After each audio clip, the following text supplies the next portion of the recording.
Welcome to Spotlight, where we shine the light on companies who really make a difference. I'm Chuck Grieve. Today we're looking at AMAC Aerospace, a group that's built an enviable reputation with VIP and VVIP completions, as well as MRO in both the corporate and commercial aircraft markets. They operate from bases in Switzerland, France, Turkey, and Lebanon. Joining me from Basel are Group Chief Operating Officer Bernd Schramm and Mauro Grossi, the Chief Financial Officer. Gentlemen, welcome. Welcome from my side. Mr. Grossi, even if we wanted to, we can't avoid talking about the pandemic and its impact on businesses throughout the aviation industry. Interestingly, AMAC seems to have avoided the worst of the crisis and actually continued to grow, while others in your sector struggled. How do you explain this? Well, it's maybe difficult to explain in detail and not knowing what happens with the others, but of course we could maintain all our customers.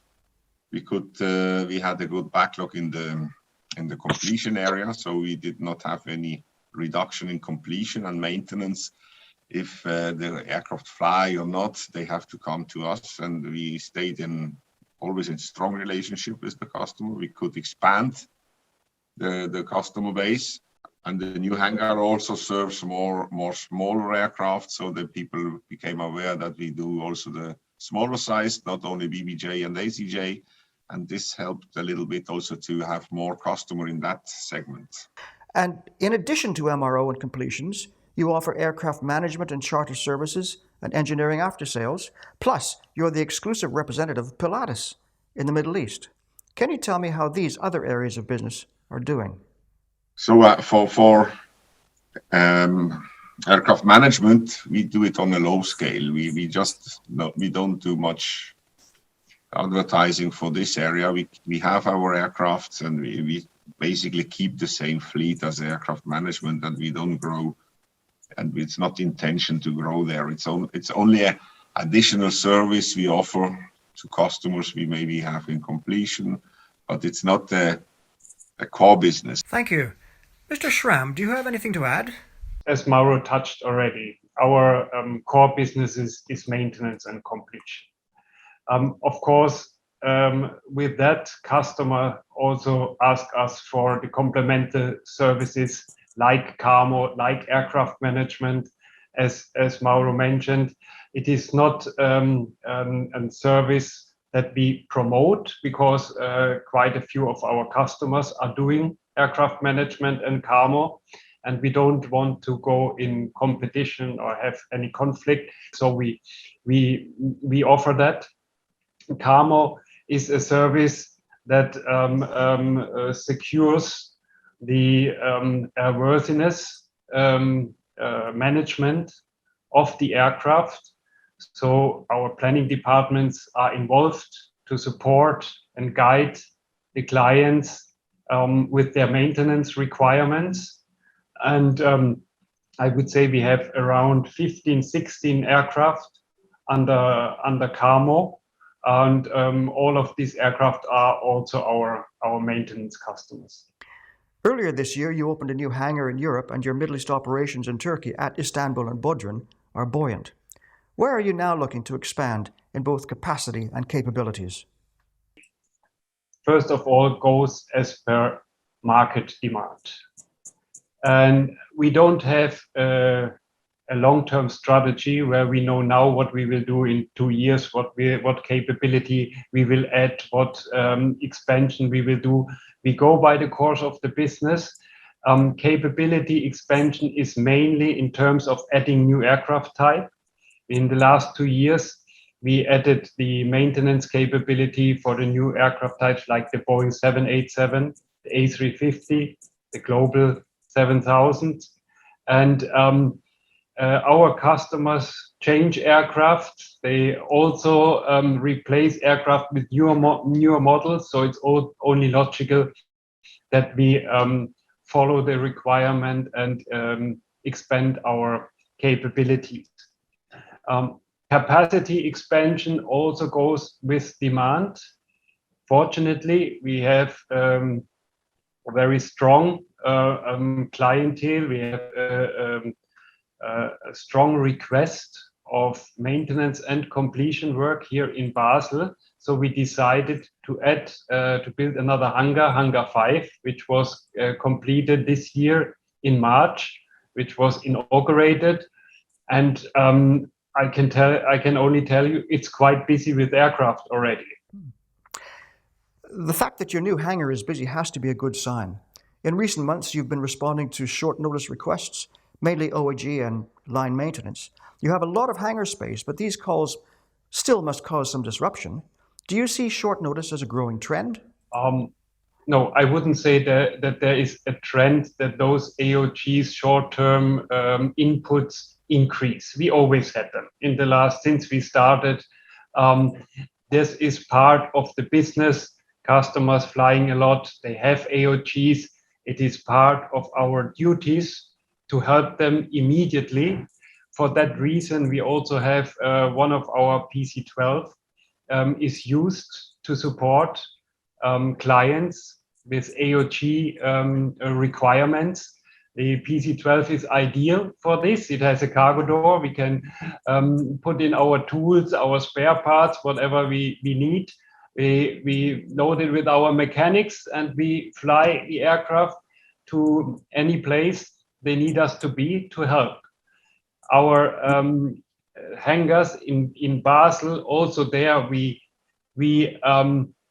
always have the possibility to squeeze in the one or the other aircraft into our hangars. We don't overpack our hangars. It is they are full, they are busy, but we always keep a certain reserve for these type of events.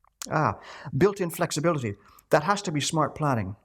Mr. Grossi, working across both civil and business aviation gives you a good perspective on the health of the MRO industry in general. Has your long-term outlook changed because of the pandemic? So as for the business aviation, I think there is no change of the long term. So we don't experience here a downturn in the maintenance requests or maintenance needs. As for the commercial aviation, which we do mainly in Turkey, we experience that there is also more demand than, for example, during the last year. So if the airline industry goes more hand in hand with the travel restrictions, the less travel restrictions, the faster will be the recovery. And we experience in Turkey, we have this year even a good year. So the airline maintenance, I think, will recover quite fast if the travel frees up again. So this is strictly correlated with this. Business aviation is not. But long term, if you see also the airport, the flights are nearly back to the past year, to the 2 years. The quantity of the flights are 80% of 19. So if this is the case, also the industry will recover quite well and fast. Your VIP completions are well known for their quality and innovation, like the ACJ 320 recently rolled out in Basel.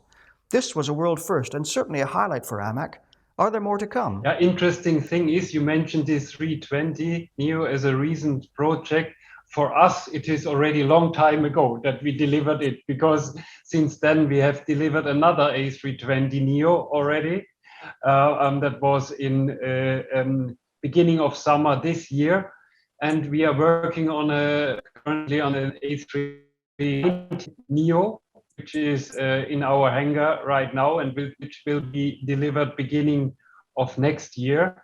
So the difference from the Airbus 320 series, the Neo series versus the classic series for a completion center is not that big. It is more in engines, in avionics, in wing structure. So, but the interior, it's still an aluminium aircraft, and so for us it is not special compared to a regular A320 or A390. It is more, the bigger difference is then between the A350 and let's say A330, A340 and the Boeing 787 versus 777, 747. These are new models for which we are also well prepared. We have a first A350 in-house that we have started to complete. And you have had a lot of experience with the big birds. At one stage, I think it was fair to say you had the market cornered for VIP completions of the 747. Do you think that this expertise could spill over, as it were, into other big birds like the 777s or even A380s, if any of these new aircraft were to find VIP owners? Absolutely. I mean, completing, for example, a smaller business jet like a Falcon or a Gulfstream is a big difference to completing an A320 or a BBJ or an A319. Completing a wide body like a 777, 747 is again a completely different category. The way the project need to be managed, the way the project need to be planned is different. And somehow we have found the right recipe to work on these large aircraft. And as you said, we were very successful with the 747-8 that we delivered on time, on budget. I think that we were the only completion center in the world who could achieve that. And this goes along with the other wide bodies, the 777s we did. And yes, we pride ourselves that we have a good control, a good management of wide body interior completions, and that we have delivered all our projects on time, on budget so far. Thank you, gentlemen. It's great to hear such a positive story, and we certainly look forward to hearing more from AMAC in the coming months. Don't forget you can catch the latest aviation news from the Middle East, Africa, and the subcontinent on the fortnightly Times Aerospace TV news round. If you want to see more Spotlight programs or our Insights Defense Monthly, then check out the Times Aerospace YouTube channel and see all the great content there. Thanks for watching. Goodbye.